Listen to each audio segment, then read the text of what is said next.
Siasa unaendelea kuibuka ndani ya chama cha ODM huku mgawanyiko ukizidi kushamiri kuhusu uongozi wa uhalali wa maamuzi ya juu. Katibu mkuu wa ODM Edwin Sifuna sasa ameashiria utayari wake wa kuachilia nafasi hiyo. Awali taharuki ilizuka katika ukumbi wa ufungamano hapa jijini Nairobi baada ya polisi kuwatawanya viongozi wa Linda Mwananchi.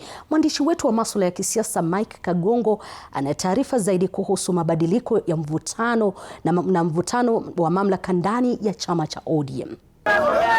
Migogoro ya ndani ya chama cha ODM imechukua mkondo mpya baada ya katibu mkuu Edwin Sifuna kutangaza kuwa yuko tayari kuachilia wadhifa wake, lakini kupitia mchakato halali pekee.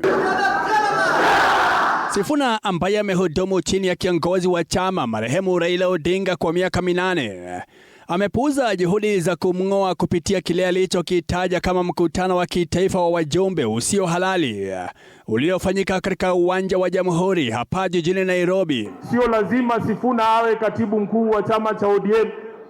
Ndani ya chama kuna vijana wengi ambao wanaweza kufanya hii kazi, lakini ukitaka kureplace Sifuna kama katibu mkuu wa chama, wewe fuata katiba ya chama, itisha NDC ile Karoli amesema, ambayo kila mtu anaenda kwa debe.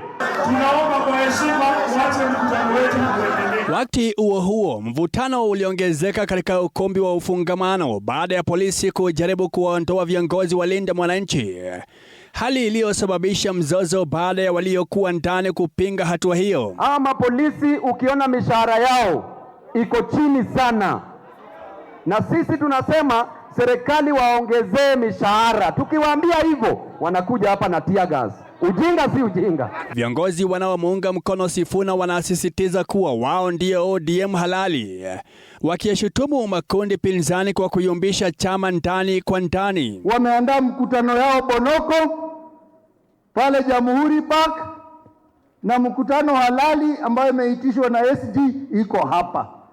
Alafu Mheshimiwa Ruto ametuma maaskari, wamezuia watu wetu, wamezuia delegates wetu wa ukweli.